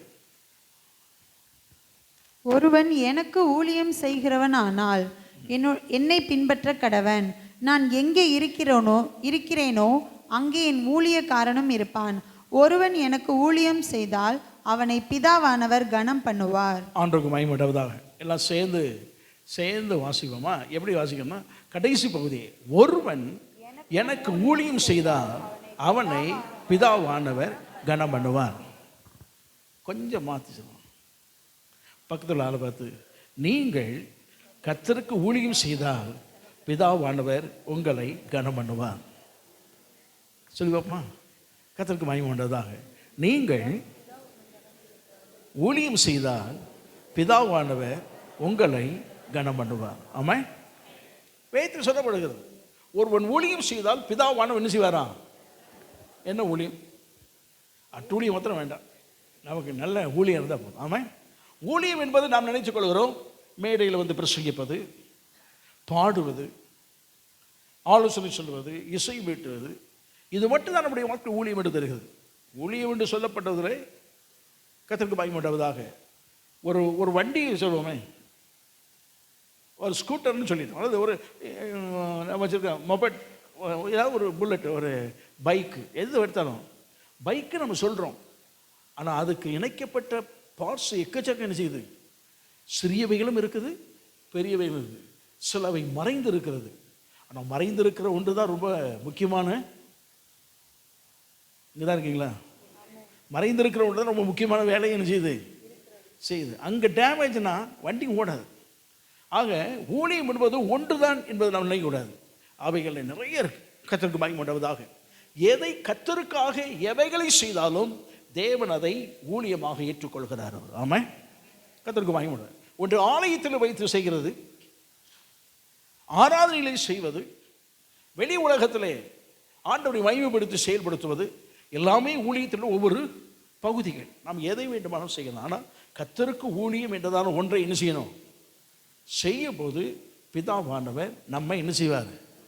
கனம் பண்ணுவார். கர்த்தருக்கு மகிமை உண்டாவதாக. ஒரு வருகிறார், ஒரு 100-200 பேர் நிற்கிற இடத்துல திடீர்னு ஒரு வந்து நம்ம தோளில் கைப்பட்டு எல்லாம் அப்படி பார்க்குறாங்க. ஒரு பெரிய மனுஷன், அவருக்காக எல்லாம் காத்திருந்தாங்க. அவர் வந்து நம்மளை கூப்பிட்டு தோளில் கைப்பட்டோன்னே எல்லாருடைய பார்வை மேலே விழுது. என்னடா இவருக்கு எப்படி தெரியும் அப்படின்னு அவர் பார்க்குறாரு. தம்பி எனக்கு ரொம்ப சின்ன வயசில் தெரியும், ரொம்ப நல்ல தம்பி, அப்படி இப்படின்னு அவர் சொல்லி அவர் செய்த சில காரியத்தெல்லாம் சொல்லி அவரை மயப்படுத்தினா எப்படி இருக்குன்னு நினைக்கிறீங்க? அங்கேயும் காலர் இப்படி நேராக தூக்கி விட்டு அப்படி கொஞ்சம் செய்யாட்டாலும் அவன் அப்படி பயபக்தியாக வாங்குற மாதிரி இருந்தாலும் மனசெல்லாம் என்ன செய்யும்? குதுகலிக்கு. அவங்க முன்னால் கனப்படுத்திட்டு சரி கர்த்தருக்கு வாங்கி மாட்டாவதா யோசனை. அவ்வளோ கனப்படுத்தினோடனே அவன் போய் உட்கார்ந்தாலும் எல்லாருடைய கண் யார் மேலே தான் இருக்கும்? அவன் யார்? பல கேள்வி தான் இருக்கும். யார் இப்படி அவர் வந்து சொல்லக்கூடிய அளவுக்கு இருக்குது. கர்த்தருக்கு வாங்கி மாட்டாவதா கனப்படுத்துது. ஆனால் தேவன் கனப்படுத்துகிறார் பாருங்க. அது இந்த உலகம் கனப்படுவது மறைந்து போகும், மறந்துவிடும். மனுஷன் கனப்படுவது தேவைக்கு மட்டும்தான். அது கனப்படுத்துகிற மாதிரியாவே கனவிடும் படுத்திடுவான். தேவன் கனப்படுத்தினால் இம்மைக்கும் மறுமைக்கும் முடியும். தேவனுடைய கனம் மட்டும் அப்படிப்பட்டது. ஆமாம், அவன் இந்த உலகத்திலும் கனப்படுத்துவார், மைமையிலும் கனப்படுத்துவார். எப்படி கனப்படுத்துவார்? கோடான கோடி தூதர்கள் நிற்கிறார்கள். கர்த்தருக்கு மகிமை உண்டாவதாக. அவர் சொன்னார், என்னை மனுஷன் முன்பதாக அறிக்கை இடுகிறவனை நான் தேவதூதருக்கு முன்பதாக என்ன செய்வேன்? அறிக்கை இடுவேன். நாம் என்ன அறிக்கை இட்டோமோ அதை அவர் அறிக்கையிட்டார். இயேசுதான் மெய்யான தேவன். இயேசு கிறிஸ்து உங்கள் பாவங்களை மன்னிப்பார், உங்கள் துக்கங்களை சந்தோஷமாய் மாற்றுவார், உங்கள் வியாதியை சுஸ்தமாக்குவார். உங்களுக்காக இயேசு அடிக்கப்பட்டார், சிலுவையில் மரித்தார். இயேசு கிறிஸ்து ரத்தம் சகல பாவங்களை நீக்கும், சாபங்களை நீக்கும், உங்கள் வாழ்க்கையில் உயர்வை கட்டளையிடும். சுவிசேஷம் ஏதாவது ஒரு பங்கை நம்ம சொல்லிட்டோம்னு சொல்லுங்க, இயேசுவை அந்த இலையில் உயர்த்துறோம் அல்லவா? தேவதூருக்கு முன்பதாக சொல்லுவேன், இவன் பெயரை சொல்லிடுவேன், இவன் எல்லா மனுஷருக்கும் முன்பதாக என்னை குறித்து சொன்னவன். ஆமாம், எப்படி இருக்குன்னு நினைக்கிறீங்க? ஒரு 100 பேர் முன்னால் ஒருத்தர் வைத்துட்டாலே இவ்வளவு மகிழ்ச்சி இருக்கணுமே. கோடான கோடி தூதர் முன்பதாக நம்மை அறிக்கையிடும் போது எவ்வளவு மகிழ்ச்சி, எவ்வளவு ஆரவாரம், கனப்படுத்தல் என்பது அதுதான். ஆமாம், அவர் இம்மையிலும் மறுமையில் நம்மை கனப்படுத்துகிற தேவன். அவர் கர்த்தருக்கு மகிமை உண்டாவதாக. ஊழியம் செய்ய வேண்டும் என்பது தேவன் நம்ம கொடுத்த பொறுப்பு. சில காரியம் இயேசு கிறிஸ்து பரமேறி போகும்போது அவர் சொன்னார், நான் போகிறேன்ப்பா, நீங்கள் உலகமெங்கும் புறப்பட்டு போய் சகல ஜாதிகளுக்கு என்ன செய்யுங்க? ஆமாம், சீஷராக சுவிசேஷத்தை பிரசங்கம் பண்ணுங்க, சீஷர் ஆக்குங்க, பிதாகுமாரன் பரிசுத்தாவின் நாமத்தில் ஞானஸ்நானம் கொடுங்க. நான் உங்களுக்கு என்னென்னலாம் உபதேசம் பண்ணணும் அதெல்லாம் எங்களுக்கு என்ன செய்யுங்க? உபதேசம் பண்ணுங்க. உலகத்தில் முடிவு பார்த்து சகல நாட்கள் உங்களோடு கூட இருக்கிறேன். இங்கேயும் இருப்பேன், அங்கேயும் இருப்பேன். நீங்கள் சொல்லும்போது உங்கள் கூட இருப்பேன். என்னை குறித்து நீங்கள் மனுஷன் முழுவதாக என்னை குறித்து கனப்படுத்தி பேசும்போது உங்கள் கூட இருப்பேன். அந்த எல்லையில் ஒரு அற்புதம் நடக்க வேண்டுமானால், மனுஷனால் முடியாத காரியத்தை செய்து முடிக்க உங்களோடு கூட இருந்து அற்புதத்தை செய்து அந்த எல்லையில் உங்களை கனப்படுத்துவேன். மேலே வந்தாச்சுன்னா அங்கேயும் தேவதூர் முன்னால் கனப்படுத்துவேன். ஆமாம், அப்படி கனப்படுத்துதல் இம்மைக்கு மறுமைக்கு உரியது. எவைகள்னா ஊழியம் செய்யும்போது அதான் ஒருவன் ஊழியம் செய்தால் பிதாவானவன் என்ன செய்வாராம்? இயேசு கிறிஸ்து அவ பிதாவினாலே இந்த உலகத்துக்கு அனுப்பப்பட்டவர். பவுல் எழுதுகிறான், பாவியில் ரட்சிக்க கிறிஸ்து இயேசு உலகத்தில் நினைச்சாரு வந்தார். இயேசு கிறிஸ்து அதை தான் சொன்னார், நான் நீதிமான்களே அல்ல பாவிகளையே ரட்சிப்பதற்கு வந்தேன். அப்படி சொன்னார். வந்த நோக்கத்தை, பிதா என்னை அனுப்பின நோக்கத்தை அவர் வெளிப்படுத்தினார். வெளிப்படுத்தும் போது என்ன சொன்னார்? மாக்கள் ரொம்ப சூப்பராக சொன்னார். ஊழியம் என்னங்கிறத குறித்து அவர் சொல்லும் போது 10ஆம் அதிகாரம் 45ஆம் வசனத்திலே அவர் சொல்லும்போது விதமாக சொல்லுகிறார், அப்படியே மனுஷகுமாரனும் ஊழியம் கொள்ளும்படி வராமல். நல்லா கவனிங்க, நிறைய பேர் எனக்கு ஊழியம் செய்யணும்னு சொல்லி என்ன செய்யல, நான் வரல. ஊழியம் செய்யவும் அநேகரை மீட்கும் பொருளாக தம்முடைய ஜீவனை கொடுக்கவும் வந்தார். ஆண்டவர் அந்த ஊழியத்தை கொடுத்ததான காரியத்தை சொல்லும்போது சொல்லுகிறாரு, எப்பா நான் 4 பேர் எனக்கு பேக்கை தூக்கணும், கைத்தடியை தூக்கணும், எனக்கு ட்ரெஸ் துவச்சி போடணும், என்னை தூக்கி சுமக்கணும், என்னை பல்லக்கில் சுமக்கணும், என்னை அப்படி செய்யணும், இப்படி, அதுக்கு நான் வரல. நான் அந்த வேலை செய்ய வரலப்பா. நான் வந்து எதுக்கு வந்தேன்னா உங்களுக்கு அந்த வேலை செய்ய வந்தேன். யாரும் செய்யாத மனுஷன் கடவுள் என்று சொல்லுகிறான். இந்த உலகத்தில் மனுஷன் கடவுள் என்று செய்கிறான், தன்னை மிகைப்படுத்திக் கொள்கிறான். அவன் காலை பாலால் கழுவுறாங்க. கழுவுனது மாத்திரமல்ல, தொண்டையில இறங்காது. சரி, யோசிச்சாலே இறங்க மாட்டேங்குது. யோசிச்சாலே நம்முடைய முழுங்குன்னு நினைச்சா கூட எழுத முடியல, முழுங்க முடியல. அவன் முழுங்கிடும், காலை தான் கழுவிடணும். இயேசு கிறிஸ்து ஒருவர் தான் தேவன் மனிதனாக வந்தார். மற்ற எல்லாம் மனிதன் தேவனாக தன்னை வெளிப்படுத்தி காமிச்சாங்க. காலை கழுவுறான், அவன் குடிய மாட்டான். ஆனால் இயேசு தேவன், சர்வ வல்லமையுள்ள தேவன், அவராலே சகலம் உண்டாக்கப்பட்டது, மனிதனாய் வந்தார். அவர் எல்லா காலையும் செய்தார், கழுவினார். அதுதான் ஆண்டவர் வெளிப்படுத்தி காட்டினார். நான் ஊழியம் செய்யும்படியாக வந்தேன். எதற்கு? உங்களை போன்ற அநேகரை பிதாவின் சமூகத்தில் சேர்ப்பதற்கு. எனக்கு கொடுக்கப்பட்ட ஊழியம் பரலோக ராஜ்யத்துக்கு உரியவனாய் மாற்றுவதற்கு. அதுதான் பிரசங்கித்தார். பரலோக ராஜ்யம் சமீபமாக இருக்குன்னு சொன்னார். இந்த பரலோக ராஜ்யத்தை நித்திய ஜீவ வாழ்வை கொடுப்பதற்கு தான் நான் இந்த உலகத்தில் வந்தேன். அந்த வேலையை தான் நான் செய்கிறேன். அப்போ மீட்கும் பொருள் பதிலால் மீட்கும் பொருள். ஒருவனத்தில் அடிமையாக இருக்கிறான், அவன் அடி நிமித்து எடுத்துக்கிட்டு இருக்கான், குற்றியும் கொலையுமா இருக்கிறான், கொன்னே போடுவான், அப்படிங்க அளவில் இருக்கிறான். ஒருத்தர் போய் கேட்குறான், இப்போ பணம் தாரேன், உன்னை விடுவிச்சிரு. பணம்லாம் வேண்டாம், இந்த இடத்துக்கு நீ வாரியா கேட்குறான். நீ வந்தவனை நான் விட்டுறேன். ஒருத்தருமே போகலை. இயேசு வந்தேன், அவனை விட்டுரு, நான் வரேன் அப்படின்னார். இயேசு அந்த இடத்துல போனார், அடித்தான், நொறுக்கினான், அவர் ரத்தம் முழுவதும் சிந்தினார். இவனுக்கு விடுதலை கிடைச்சிச்சு. விடுதலை வந்துட்டான், ரத்தம் சிந்தி ஜீவனை கொடுத்தார். இவனுக்காக அவர் ஜீவன் கொடுத்தார். பதிலாக மீட்கும் பொருளாக அவர் தன்னை என்ன செய்தாராம், அவர் ஒப்பு கொடுத்தார். ஊழியம் என்பது அதுதான். ஒரு ஆத்மாவை ஆதாயம் பண்ணுவதற்கு நாம் ஒரு மீட்கும் பொருளாக செயல்பட வைப்பது தான் ஊழியத்தின் மேன்மை. ஆமாம், என்னுடைய வாழ்க்கையில் பாட்டு பாடுறவங்க பாடிட்டு போயிடுவாங்க, பிரசவம் பண்ணிட்டு போயிடுவாங்க. இதெல்லாம் ஒரு பக்கம் இருக்குது. இதெல்லாம் ஒரு ஊழியத்தின் ஒரு வகைகள். ஆனால் ஊழியம் செய்ய வேண்டும்னா தேவன் நம்மிடத்தில் எதை கொடுத்தாரோ அதை செய்தால் போதும். ஆமாம், எல்லாரும் பாட முடியாது, எல்லாரும் பிரசங்கம் பண்ண முடியாது, எல்லாரும் ஜெபம் பண்ண முடியாது, எல்லாரும் சுயம் சொல்ல முடியாது. ஆனால் எல்லாருக்கும் ஒன்று ஒன்று கட்டாயம் செய்யும், கட்டாயம் இருக்கும். சில ஆட்கள் சில வீடுகளில் போய், அக்கா கேட்டிங்களா, அவனை மாதிரி மோசமான ஆள் இல்லைன்னா அப்படியும் நம்புவான். ஏன்னா இவங்களோட வார்த்தைக்கு என்ன இருக்குது, வலிமை இருக்குது. இப்படி ஒருத்தரை பற்றி குறை சொல்றதுக்கு பதிலாக இயேசுவை பார்த்தீங்களா, அவரை மாதிரி நல்ல தேவன் இல்லைன்னு சொல்லி பாருங்களேன், அவன் நம்புவாங்க. உங்களுக்கு கொடுத்த அந்த கிருபை அவனை நம்ப வைத்து இந்த எல்லையில் என்ன செய்யும், கொண்டு வந்துடும். அவனை கிறிஸ்துவத்தை கொண்டு வந்துடும். ஒவ்வொரு உள்ளங்களிலும் இயேசு பிறக்க வைக்க வேண்டும் என்பதுதான் தேவன் கொடுத்த ஊழியம். ஆமாம், அது எந்த வகையிலும் இருக்கலாம். கர்த்தருக்கு பயந்து உண்டாவதாக. அதான் போன ஒரு உதாரணம் சொன்னேன். ஒரு பெரிய ஆலயம், அது ஒரு ஆங்கிலத்தில் உள்ளது, ஒரு பெரிய ஆலயம். கர்த்தருக்கு பயந்து உண்டாவதா. அந்த ஆலயத்தில் எல்லாம் பெஞ்சு தான் போட்டுப்பாங்க. அதில் ஒவ்வொரு விங்ஸுக்கெல்லாம் ஒவ்வொரு இது, ஆராதனை நடத்த ஒரு போதகர் அப்படின்னா. ஆனால் பெண்கள் ஊழியம் நடத்துவதற்கு பெண்களுக்கு ஒரு சீமாட்டி அம்மா இருக்கிறாங்க. அந்த அம்மா காரில் வந்து இறங்கினா காரை திறக்க 2 பேர் வேணும். இறங்கி வந்தோடனே பேக் வாங்குறதுக்கு ஒருத்தர் வேணும். அந்த அம்மாவுக்கு சேரை தொடச்சி உட்கார வைக்கணும். தொடச்சி இருந்தாலுமே அது வந்த உடனே என்ன செய்யணும், தொடச்சிக்கணும். அந்த அம்மா எல்லா பெண்களையும் டிக் பண்ணணும், இதை செய் என்ன செய்யலை, நீ செய்யலை அப்படிலாம் எல்லாம் பண்ணும். எல்லாம் முடிஞ்சுதா, சரி அப்படின்ட்டு அது வேலை முடிஞ்சது, ஜெபம் பண்ணிட்டு போயிடும். அவரோட வேலையை என்ன தான் பெரிய சர்ச்சில் பயபக்தி. அந்த அம்மா வராங்கனாலே ஒரு மதிப்பு, ஒரு மரியாதை, ஒரு மேன்மை அப்படி இருந்தது. இந்த அம்மா இறந்துட்டு பரலோகம் போயிடுச்சு. பரலோகம் கொடுக்காம இல்லை, அதனால பரலோகத்துக்கு போனோன்னே ஆண்டவர் அங்கே இருக்கிறார். இது ஒரு கதை தான், இது உண்மையில் நடந்ததெல்லாம் சொல்லலை, கொடுக்காது. ஊழியத்தை குறித்து சொன்னப்பட்டதான காரியங்கள் உள்ளது. அந்த அம்மா பார்க்கும்போது அந்த சர்ச்சில் சாதாரணமாய் கழுவி எடுத்து தொடச்சிட்டு, ஜன்னலை தொடச்சிட்டு, பெருக்கிட்டு, சேரை தொடச்சி போட்டு எல்லாம் அடுக்கி வச்சுட்டு வெளியே உட்கார்ந்துருக்கிற ஒரு பெண்மணி அங்கேயே இருந்தது.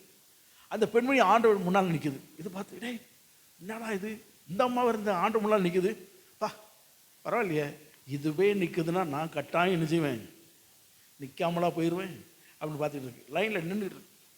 உடனே அதுக்கு ஆண்டவர் கொடுக்குறாரு, பிரதிபலனை கொடுக்குறாரு, நிறைய கொடுக்குறாரு. அதுக்கு கிரீடம் சூட்டுக்கிறாரு, அதுக்கு பலன் கொடுக்குறாரு, பிரகாசம் இருக்குது. அப்போ அது நினச்சிதான், இதுக்கே இந்த சர்ச்சை பெருக்கி துடைக்கிற இதுக்கே இவ்வளவுன்னா எனக்கு எவ்வளோ இருக்கும் அப்படின்னு இது லைனில் போனோடனே ஆண்டவரே தோத்துறோம், வணக்கம்மா சீமாட்டியம்மா வந்துட்டிங்களா, சரி பரலோகத்துக்கு போங்க. ஆண்டவரே அந்த அம்மாவுக்கு நிறைய கொடுத்தீங்களா, அது மாதிரி எனக்கு அந்த அம்மா ஊழியம் செய்தாங்க. நீங்கள் என்ன செய்தீங்க, வந்தீங்க உட்கார்ந்தீங்க, 4 பேர் வேலை வாங்கினீங்க. ஊழியம் கொள்ளும்படி வராமல் ஊழியம் செய்யவும் மீட்கும் பொருளாக வந்தேன் நான். நீங்கள் அநேகரை ஊழியம் செய்ய வச்சிங்கன்னா என்ன, வேலை வாங்கினீங்களே தவிர, உங்களுக்காக வேலை வாங்கினீங்களே தவிர நீங்கள் ஒரு நாள் எனக்கு என்ன செய்யலை, ஊழியம் செய்யலை. அது வந்தது வர்ற ஜனங்கள் ஆசீர்வாதம் பெறுவதற்கு உள்ளே நுழைந்த ஜனங்கள் சுத்தமாக உட்காரணும், அது பெருக்குச்சு, எல்லாம் பண்ணிச்சு, செய்ய வேண்டிய வேலையெல்லாம் செய்தது. எல்லாமே சாதாரணமாய் அற்பமாய் என்னதான், ஆனால் அருமையாக செய்து முடிந்தது. அது கர்த்தரை முன்வைத்து செய்த ஊழியம், பிரதிபலன் உண்டு. அதையே நான் கனப்படுத்தி அனுப்பினேன். உனக்கு ஒன்றே ஒன்று, பரலோகம் கிடைச்சதுக்காக சந்தோஷப்பட்டு உள்ளே போயிட்டு வாமா ராஜாத்தி அப்படின்னு சொல்லி அனுப்பிட்டேன். அது யோசிக்கிட்டே போச்சு, கடக்குன்னு முடிச்சிச்சு. அப்பா நல்ல வேலை, இது சொப்பனம். அப்போ செத்தேன்னு நினச்சேன், கிடைச்சது என்னது, அப்பா சொப்பனப்பா. மறுநாளே எங்கே வந்து நின்று, இந்த அம்மாவை நீ தள்ளிப்போம், இனி பெருக்கிறதா யார் தான், ஆமாம் இனி துடைக்கிற வேலை தான் யாருக்கு வந்துச்சு. அது சொல்லுது, நீ வேணா சீமாட்டி பேர் அங்கே போய் உட்காரு. அது சொல்கிறேன், எனக்கு இந்த வேலையே போதுமா, நான் இது செய்யிட்டு போகிறேன். அதுக்கு தெரியலை என்ன இங்கே நடந்த சம்பவம் தெரியலை. அது சொல்லிட்டு இனி இந்த தான் செய்து ஆண்டவருக்குன்னு வேலை செய்யணும். இதுவாக இருக்கலாம், எதுவாக இருக்கலாம். ஒரு ட்ராக்ஸ் எடுத்து 2 பேரும் கொடுத்தது ஊழியம் தாங்க. ஆமாம், அப்போ ஆத்துமாக்களை ஆதாயம் பண்ண வேண்டும் என்றதுதான் தேவனுடைய ஊழியம். இந்த ஆத்தும ஆதாய பணிக்கு எவைகளெல்லாம் செய்ய வேண்டுமோ அவைகளை செய்வதற்கு முதல் வேலை, 2வது வேலை, 3 வேலை, 4, 5 இந்த 5 வேலையும் சேர்ந்து ஒரு ஆத்துமாவை ஆதாயம் பண்ணுனா அது ஏதாவது ஒரு வேலையை கட்டாயம் செய்யணும். ஆமாம், இங்கே தான் இருக்கீங்களா, கர்த்தருக்கு மகிமை உண்டாவதாக. அதுக்கு தான் ஒன்று சொன்னாங்க, உங்களால் இன்னொரு இடத்துல போய் ஊழியம் செய்ய முடியாது. முடியலையா? போக முடியலையா? ஒரு போகிறதுக்கு என்ன செய்யுங்க? வழிகாட்டுங்க, நீ அங்கே போகணும்னு சொல்லுங்க. அவனுக்கு போக முடியலை, அவன் பொருளாதார பிரச்சனைனா, உங்களை பொருளாதார பிரச்சனையா, அதை பிரச்சனைக்கு பொருளாதார பிரச்சனைக்கு கொடுத்து அனுப்பிடுங்க. போ அல்லது என்ன செய், அனுப்பு. போ அல்லது இதெல்லாம் அந்த சிஸ்டத்தில் கொண்டு வந்தது தான். எப்படி ஆகிலும் ஒரு ஆத்துமாக்களை ஆதாயம் பண்ணுவதற்கு 5 வகையான வேலைகளை செய்ய வேண்டும் என்று சொன்னால், அது ஒரு வேலையை, தேவன் கொடுத்த ஒரு வேலையை உத்தமமாய் கர்த்தருக்கென்று செய்தாலே அந்த ஊழியத்தை கனப்படுத்துகிற தேவன் நம்மை கனப்படுத்துவார். ஆமாம். இதுக்காக பெரிய பெரிய வேலை தான் செய்யணுங்கிற அவசியம் இல்லை. கர்த்தருக்காக சபையில் ஆத்துமாக்களை ஆதாயம் பண்ணுவதற்கு. ஆனால் ஒன்றே ஒன்று, நீங்கள் கட்டாயம் இந்த வருஷ தொடக்கத்தில் சொன்னீங்களே, ஆண்டவர்கிட்ட ஜெபம் பண்ணுறேன், இன்றைக்கி ஒரு குடும்பமாவது இந்த வருஷத்தில் நினச்சிடணும். சில சொல்லுங்க மாதம் ஒரு குடும்பம் எடுத்துருவாங்க அப்படின்னு. இழுக்கக்கூடிய வலிமை அவங்களுக்கு உண்டு. ஆனால் 2 பேரை வெளியே போக வைக்க தான் வலிமை இருந்தது, தவிர என்ன செய்யலை, கொண்டு வரக்கூடிய வலிமை இல்லை அவங்களுக்கு. நம்ம பேச்சுக்கு 4 பேர் உள்ளே வந்துடணும். ஆமாம். கர்த்தருக்கு மகிமை உண்டாகுதா? அப்போ என்ன அப்படின்னா, நாம் கட்டாயம் ஊழியம் செய்ய வேண்டும். ஊழியம் செய்கிறவனை பிதாவானவர் என்ன செய்வார்? இதைத்தான் பவுல் சொல்லுகிறான். நான் ஊழியம் செய்கிறேன். கொரிந்தியர் சபைக்கு எழுத போதும் சொல்லுகிறேன், முடிச்சிடும். 1 கொரிந்தியர் 9ஆம் அதிகாரம் 16, 17 வாசி முடிப்போம். சுவிசேஷத்தை நான் பிரசங்கித்து வந்தும் மேன்மை பாராட்ட எனக்கு இடமில்லை. அவன் சொன்னான், சுவிசேஷத்தை நான் பிரசங்கிக்க வந்திருக்கிறேன், மேன்மை பாராட்டுறதுக்கு ஒன்றும் இல்லை. அது என்மேல் விழுந்த கடமையாய் இருக்கிறது. அது என்மேல் விழுந்த கடமையாய் இருக்கிறது. கடமைன்னா என்னது? கட்டாயம் என்ன செய்யணும்? செய்ய வேண்டியது. சில காரியங்கள் கட்டாயம் செய்ய வேண்டியது. அது நம்முடைய வாழ்க்கையாக இருந்தாலும் சரி, குடும்பத்தில் வாழ்க்கையாக இருந்தாலும் சரி, சபையாக இருந்தாலும் சரி, ஆண்டவருக்காக இருந்தாலும் சரி, சில காரியம் என்ன செய்ய வேண்டியிருக்கும்? கட்டாயம் என்று சொல்லப்பட்டிருக்கும். இப்போ வீட்டை எடுத்துக்குவோம். கட்டாயம் செய்ய வேண்டியதுன்னா, தூங்குறோம், காலையில் எழுந்தாச்சு, 5 மணிக்கு எழுந்தாச்சு, சரி 6 மணிக்கு எழுந்திருக்கோம். எழுந்த உடனே என்ன செய்யணும்? பெட்டை சரி பண்ணணும். முதல்ல படுத்த பெட்டை என்ன செய்யணும்? சுருட்டி மடித்து பிள்ளைகள் என்ன செய்யணும்? அடுக்கி வைக்கணும்.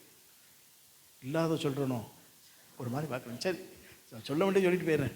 சரி, பெட்டை எடுத்து என்ன செய்யணும்? மடித்து வைக்கணும். சரி, மடித்து வச்ச உடனே வீட்டை என்ன செய்யணும்? பெருக்குமாறு எடுக்கணும். வீட்டை பெருக்கணும். இல்லாட்டா அம்மா தான் பெருக்குமாறு எடுப்பாங்க. சரி, அது புரியலை போல. சரி சரி, வீட்டை பெருக்கிற சுத்தம் பண்ணணும். அப்புறம் நம்மை சுத்திகரிக்கணும், பல் தேய்க்கணும், குளிக்கணும், சேஞ்ச் பண்ணணும். சாப்பிட வர்றோம், அம்மா எல்லாம் செய்து வச்சுருப்பாங்க, வச்சுக்கோமே. சாப்பிட்டுட்டு ஸ்கூலுக்கோ காலேஜுக்கோ வேலைக்கோ புறப்பட்டுப்போம். இது அன்றாட கடமை. இதுதான். இன்றைக்கி நான் பல்லாம் தேய்க்க முடியாது, குளிக்க மாட்டேன் அப்படின்னா பக்கம் ஒரு மனுஷன் வரமாட்டான். பக்கம் அணிச்ச முடியாது, வர முடியாது. ஏன்? அந்த எல்லை எடுத்து நாம் என்ன செய்கிறோம்? தவறி விடுறோம். ஆண்டவர் ஏன் அநேக முறை நம்ம பக்கம் வந்து கனப்படுத்தலைன்னா, நாம் இப்படி தான் சூழ்ச்சி சொல்ல மாட்டோம், ஒரு 2 ட்ராக்ஸ் கூட கொடுக்க மாட்டோம். சரி, சர்ச்சில் வந்தால் 4 பேருக்கு ஜெபம் பண்ண மாட்டோம், ஒன்றும் செய்ய மாட்டோம்னு சொன்னால் அவர் எப்படி பக்கம் வருவாருங்கிறேன். எப்படி வருவார்? எப்படி குளிக்காதவன் பல் தேய்க்காத மக்கள் வர முடியாதோ அதே போல் அதுக்கு இணையாக வச்சு சொல்லக்கூடாது. ஆனால் கடமைன்னு சொல்லுவாங்க, கட்டாயம் செய்ய வேண்டியது. அப்போ ஆண்டுகிறாரு, இவன் சொல்கிறான், என்மேல் விழுந்த கடமை. அது என்மேல் விழுந்த கடமை. இந்த கடமையை நான் செய்யணும். அப்படி நான் செய்யாது இருந்தால் எனக்கு என்னது? ஐயோ. சரி, அதெல்லாம் ஒரு பக்கம் இருக்கட்டும், அது கொஞ்சம் பயங்கரமான வேர்டு. சரி, அந்த இதெல்லாம் தனியாக வச்சுக்கணும். அப்போ சொல்கிறான், மேன்மை பாராட்ட எனக்கு இடம் இல்லை, நான் சுவிசேஷத்தை என்ன செய்யணும்? அடுத்த வசனம் வரும்போது, நான் உற்சாகமாய் அப்படி செய்தால் எனக்கு பலன் உண்டு. அப்படி செய்தால் எனக்கு பலன் உண்டு. போதும், கர்த்தருக்கு மகிமை உண்டாகுதா? உற்சாகமாய் செய்தால் எனக்கு என்ன உண்டு? என்ன பலன் உண்டு? அவரால் கனப்படுத்தக்கூடிய மேன்மை நான் எனக்கு உண்டு. ஆமாம், கர்த்தருக்கு மகிமை உண்டாகுதா? இம்மையிலும் உண்டு, வறுமையிலும் உண்டு. கர்த்தருக்கு மகிமை உண்டாகுதா? அப்போ நம்முடைய வாழ்க்கையில் கட்டாயம் இன்னொரு விதத்தை சொல்லணும், ஆத்துமாக்களை ஆதாயம் பண்ணுவது தேவன் நமக்கு கொடுத்த வேலை. ஆமாம், அந்த ஆத்தும ஆதாயம் பண்ணி வேலைக்கு முன்னாலும் செய்ய வேண்டிய வேலைகள் எத்தனையோ இருக்கலாம். சில அதை செய்வார்கள், சில ஆத்தும ஆதாயத்தில் நேரடியாக செய்வார்கள். என்ன செய்தாலும் சரி, ஒவ்வொருடைய உள்ளங்களிலும் கிறிஸ்து பிறந்தே ஆக வேண்டும். ஆமாம், நம்முடைய இலக்கு, நம்முடைய கோல், நம்முடைய எண்ணங்கள், யோசனை எல்லாம் இதை நாம் செய்யும் போது, நீங்கள் சொன்னாலும் சொல்லாட்டாலும் நீங்கள் பிதாவினாலே கனப்படுத்தப்படுவீர்கள். ஆமாம், அதோடு மாத்திரம் இல்லை, சபையிலும் கனப்படுத்தப்படுவாங்க. ஆத்துமாதாய பணியாளர்கள் தேவனாலும் கனப்படுத்தப்படுவார்கள், போதகராலும் கனப்படுத்தப்படுவார்கள். அப்படிப்பட்ட ஆட்கள் விசுவாச குடும்பத்தாலும் கனப்படுத்தப்படுவார்கள். ஆமா, கர்த்தருக்கு பயமா உண்டாவதா? ஓடியும் செய்யல, எங்கேயும் கனம் உண்டு, அங்கேயும் கனம் உண்டு. ஆமா, நம்மை கனப்படுத்துவேன்னு சொன்னவர் கர்த்தருக்கு பயமா உண்டாவதாக. நான் உன்னை கனப்படுத்துவேன்னு சொன்னவர், நீ ஊழியம் செய்து பாருங்க, கட்டாயம் கனப்படுத்துவார். ஆமா, இங்கே தான் இருக்கீங்களா? கர்த்தருக்கு பயமா உண்டாவதா? ஆமாம், இன்னும் எத்தனையோ கனப்படுத்தலாம் இருக்குது. ஒன்று நேரம் இவ்வளோ சொல்லிவிட்டு உங்களுக்கு பிரசங்கத்தில் சொல்லிவிட்டு உங்களுக்கு சும்மா விட்டுருவோன்னு நினைக்கிங்களா? சும்மா விட மாட்டேன். ஆமாம், அந்த இதே இடம். சரி, ஒரு 2 பேர் வாங்க, வாங்கம்மா வேகமா. இதுவும் ஒரு அது ஒரு பேப்பர் கொடுத்தா அதில் 3-4 ட்ராக்ஸ் இருக்கும். 3-4 ட்ராக்ஸ் இருக்கும். கர்த்தருக்கு மகிமை உண்டாவதாக. இன்னும் ஒருத்தருக்கு 1, அதில் 3-4-5 ட்ராக்ஸ் இருக்கும். நான் ஜபாட்டை 3 வைக்க சொன்னேன், அவன் 5 வச்சுட்டான். கொஞ்சம் உற்சாகமாக மேலே ஒருத்தர் போயிருங்க, ட்ராக்ஸ் வாங்கிடுங்க. நீங்கள் இந்த வாரம், இந்த மாதத்துக்குள்ளே நீங்கள் கொடுத்தே ஆகணும். இந்த வருஷம் முடிவில் உங்கள் மூலம் ஒரு குடும்பம் அங்கே வந்து ஆகணும். ஆமாம், நல்ல கை வைத்து சொல்லுவோம், ஆண்டவரே நாங்கள் இந்த ட்ராக்ஸை வாங்குகிறோம். இந்த வருஷம் முடிவுக்குள்ள எங்களை போல் நல்ல ஒரு குடும்பம் சர்ச்சுக்கு என்ன செய்யணும்? ஆதாயம் பண்ணப்பட வேண்டும், கிறிஸ்துவுக்கிட்ட ஆதாயப்படுத்தப்பட வேண்டும். ஆமாம், நீங்கள் இந்த 5 ட்ராக்ஸை கொடுத்து ஒரு குடும்பத்துக்கு ஜெபம் பண்ணி நீங்கள் கொண்டு வந்து பாருங்கள். நீங்கள் இந்த வருஷம் முடிவில் கொண்டு வந்து பாருங்கள். புது வருஷத்தில் தேவனால் கனப்படுத்தப்படுவது எவ்வளவு மேன்மை என்பதை அறிந்து கொள்ள தேவன் உங்களுக்கு உதவி செய்ய வல்லவர் அவர். ஆமாம், இதுதான் இருக்கீங்களா? மேலே என்னடா இன்னைக்கு சிக்கலாக மாட்டிக்கிட்டோம், தெரியாமல் வந்துட்டோம். இன்னைக்கு கத்தோலி பந்தி, அதனால் கட்டாயம் வந்திருப்பீங்க, எனக்கு நிச்சயம் எனக்கு தெரியும். கர்த்தருக்கு மகிமை உண்டாவதாக. எல்லா கையிலும் இருக்குது. நீங்கள் நல்ல உங்கள் ஒரு குடும்பத்தையும் ஆதாயம் பண்ணணும்னு வச்சுருக்க அந்த குடும்பத்துக்கு நீங்கள் கொடுங்க, ஜெபம் பண்ணி கொடுங்க. ஒரு 2-3 பேர் உங்கள் தெருவில் இருக்காங்களா, தெருவில் உள்ள 2-3 பேர் கொடுத்துருங்க. ஒரே நோட்டீஸ் தான் வச்சுருக்கேன். நான் நினச்சது ஒரு 3 வகையான நோட்டீஸ், 3 முறை ஒரே குடும்பத்துக்கு கொடுப்பதற்காக. அடுத்த நோட்டீஸ் அது நான் எடுத்து வைக்கிறேன். கர்த்தருக்கு மகிமை உண்டாவதா. ஒரு 3-4 உங்கள் தெருவில் உள்ள ஆட்களுக்கு கொடுங்க. அல்லது அடுத்த தெரு, உங்கள் தெருவில் சொல்லிக்கிற ஒரு மாதிரி இருக்குது யோசிக்கிறீங்கனால அடுத்த தெருக்கு போங்க, அடுத்த தெருவில் கொடுத்துருங்க. நீங்கள் நடந்து போகிற ஒவ்வொரு தெருக்களிலும் தேவன் ஆத்துமாக்களை தர வேண்டும். ஆமாம், நீங்கள் அந்த தெருக்களை நடந்து ஜெபம் பண்ணி பாருங்கள், அதுவே ஒரு ஊழியத்தின் ஒரு பகுதி தான். ஆமாம், நீங்கள் ஜெபம் பண்ணி நடந்து சொல்லுங்க. ஒரு 2 மாதம் நீங்கள் செய்யும்போது 3ஆவது மாதம் உங்களை தேடி ஆள் வருதா வரலையான்னு பாருங்கள். ஆமாம், கட்டாயம் செய்வார். ஒருவன் எனக்கு ஊழியம் செய்தான், பிதாவானவர் கனம் பண்ணுவார், நான் அவனை கனம் பண்ணுவேன். எவரை பக்கத்து சொல்லுங்க. பிதாவானவர் ஊழியம் செய்கிறவரை கனம் பண்ணுவார். உங்கள் மனசில் பதிஞ்சிடும். ஆமாம், நம்மளை எழுந்தது ஜெபம் பண்ணுவோம். பாக்கியமான சேவையிதே பாதம் பணிந்து செய்திடுவே. பாக்கியமான சேவையிதே பாதம் பணிந்து செய்திடுவே. ஆயுள் முடியும் வரை கிறிஸ்தேசு வருகை வரை அன்பின் மனத்தாழ்மை உண்மையும் காத்து ஆண்டவரை அடைவேன். அன்பின் மனத்தாழ்மை உண்மையும் காத்து ஆண்டவரை அடைவேன். அழைத்தீரே இயேசுவே, அன்போடே என்னை அழைத்தீரே. ஆண்டவர் சேவையிலே மரிப்பேனே, ஆயத்தமானேன் தேவே. என் ஆண்டவர் சேவையிலே மரிப்பேனே, ஆயத்தமானேன் தேவே. அழைத்தீரே. ஒரு விஷயமே தாழ்த்தி போடுவோம். ஆண்டு சொல்ல, ஆண்டவரே ஊழியம் செய்கிறவனை பிதாவானவர் கனம் பண்ணுவார். நேரம் இல்லை, அதோடு முடிச்சுட்டு இயேசு கிறிஸ்து சொல்லிவிட்டு அப்படியே அவர் வீட்டுக்கெல்லாம் போகலைங்க. அவர் சொன்னார் கனம் பண்ணுவார்னு சொல்லிட்டு அவர் மார்க்குலி சொல்லும்போது மீட்கும் பொருளாக வந்தேன். அந்த வார்த்தைக்கு அடுத்தாற்போல 45க்கு அப்புறம் 10:46 சொல்லப்படுகிறது, ஒரு தனிப்பட்ட ஒரு மனுஷனுடைய ஆசீர்வாதத்திற்காக 20 கிலோமீட்டர் நடந்து சென்று அவனை உயிர்ப்பித்து அற்புதம் செய்து அவன் கிறிஸ்துவை பின்பற்றும்படியான வேலை அவர் செய்தார். பத்திமை என்ற கூட்டணி குறித்த சம்பவம் அங்கே இருக்குது. அந்த வசனம் முடிந்த அடுத்த வசனமே சொல்லுகிறது, அவர் எரிகோவிற்கு அந்த வேலை செய்வதற்கு புறப்பட்டு சென்றார். இந்த நாளில் இந்த வார்த்தையை கேட்ட உடனே நாம் செய்ய வேண்டியதான ஒன்று, எப்படியாகிலும் ஒரு ஆத்துமாவை சந்திப்பதற்கு ஆண்டவர் நமக்கு அனுக்கிரகம் பண்ணுவாராக. ஆண்டவரே, இந்த வருடம் முடிவிற்குள் எப்படி ஆகிலும் நான் ஒரு குடும்பத்தை ஆதாயம் பண்ணணும்னு ஜெபம் பண்ணுறேன், எனக்கு நீ உதவி செய்ய வேண்டும் என்று சொல்லி ஆண்டவர் சமூகத்தில் ஒப்புக்கூடிய எத்தனை பேர் கரங்களை உயர்த்தி நம்ம எல்லாம் ஜெபம் பண்ணுவோம். ஹல்லேலூயா. கர்த்தர் ஆத்துமாக்களை ஆதாயம் பண்ணுவது கர்த்தர் உங்களுக்கு தேவ கிருபையும் வல்லமையும் ஆசீர்வாதம் கட்டளையிடுவாராக. உலகம் கனப்படும் போது அது மறக்கப்பட்டு போய்விடும். மனுஷன் கனப்படும் போது உதவி இல்லாவிட்டால் கனஹீனப்படுத்தி விடுவான். ஆனால் தேவன் நம்முடைய உதவியையோ ஒத்தாசையோ எதையும் கேட்கல. அவர் நம்மை கனம் பண்ணுகிற தேவன், கனம் பண்ணுவார். அவர் ஊழியம் செய்யும் போது கனம் பண்ணுகிற தேவன் அவர். ஹல்லேலூயா. Praise the Lord. ஹல்லேலூயா. ஸ்தோத்திரம் ஆண்டவரே. ஹல்லேலூயா. ஸ்டீஃபன் ஜெபிக்கப்படுங்க. மிகுந்த கிருபையுமுள்ள அன்பின் பரலோக தகப்பனே, உம்மை மனதார ஸ்தோத்திரிக்கிறோம், துதிக்கிறோம். ஆசீர்வதிக்கப்பட்ட இந்த நல்ல ஆராதனை வேளைக்காய் நன்றி ஆண்டவரே. கடந்த மாதம் முழுவதிலும் ஆண்டவரே, கடந்த 9 மாத காலங்கள் கர்த்தர் எங்களுக்கு போதுமானவராயிருந்தீர் ஆண்டவரே. சோதனைகள் வந்தது, ஆனாலும் வேதனைகள் வரவில்லை ஆண்டவரே. தேவனே அப்பா, கஷ்டங்கள் வந்தது, நஷ்டங்கள் வர விடவில்லை ஆண்டவரே.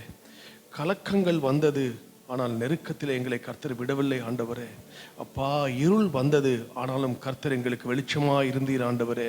பெருங்காற்று வீசினது, ஆனாலும் எங்கள் தீபம் அணையாமல் எங்களை உயிரோடு காத்து எங்கள் மேல் பிரியமாயிருக்கிறபடியினாலே எங்களை விசாலமான இடத்திலே கொண்டு வந்து விட்டிருக்கிறீர் ஆண்டவரே. இந்த 10வது மாதத்தின் முதல் ஆராதனையிலும் தேவ சமூகத்திலே வந்து தேவன் நம்முடைய வார்த்தைகளை கேட்க கர்த்தர் எங்களுக்கு தந்த ஜீவன் சுக பலன் ஆரோக்கியத்திற்காய் உமக்கு நாங்கள் நன்றி செலுத்துகிறோம் ராஜா. உமக்கு ஸ்தோத்திரம். பேசின வார்த்தையின்படியே கர்த்தர் தேவனே அப்பா எங்களை கனப்படுத்துகிறவராக இருக்கிறீர் ஆண்டவரே. தேவனே அப்பா, உமக்கென்று நாங்கள் ஊழியம் செய்யும்போது பிதாவானவர் எங்களை கனப்படுத்துகிறீர் ஆண்டவரே. ஒவ்வொருவரையும் அக்னி ஜுவாலைகளாய் கர்த்தர் மாற்றியிருக்கிறீர் ஆண்டவரே. நாங்கள் செல்லுகிற இடங்கள் எல்லாம் சுவிசேஷ அக்னி பற்றி எரியட்டும் ஆண்டவரே. நாங்கள் பேசுகிற வார்த்தைகள் அவர் உள்ளங்களிலே தேவனை கேட்கிறவன் உள்ளங்களை கொழுந்து விட்டு எரியட்டும் ஆண்டவரே. ஆவியானவர் அனல் மூட்டி எரிய செய்வீராக தேவனே. இந்த பட்டணம் முழுவதிலும் ஆண்டவரே எங்கும் பற்றி எரியட்டும் ஆண்டவரே. இடம் போதவில்லை என்று சொல்லத்தக்கதான மிகுதியான ஆத்துமாக்களை ஆண்டவரே இந்த வருட இறுதியிலே நாங்கள் காண ஆண்டவரே எங்களுக்கு கிருபை தருவீராக. ஒவ்வொருவரையும் ஆசீர்வதியும் பலப்படுத்தும் உடைய கிருபைக்குள்ளாய் மறைத்துக் கொள்ளும். மகிமை துதி கனம் ஸ்தோத்திரங்களை உமக்கே தருகிறோம் இரட்சகர் இயேசு கிறிஸ்துவின் நாமத்திலே பிதாவே. ஆமென். ஆமென். எல்லாமே சொல்லுவாங்க. ஆமென். ஆத்துமாவே கர்த்தரை ஸ்தோத்திரி. ஆத்துமாவே கர்த்தரை ஸ்தோத்திரி. ஆமென். நம்முடைய கர்த்தராகிய இருக்கிற இயேசு கிறிஸ்துவின் கிருபையும் பிதாவாகிய தேவனுடைய அன்பும் பரிசுத்த ஆவியானவருடைய அந்யோன்ய ஐக்கியம் கிருபை சமாதானம் சந்தோஷம் நாம் அனைவரோடும் என்றும் சதா காலம் இருப்பதாக. ஹல்லேலூயா. ஹல்லேலூயா. ஹல்லேலூயா.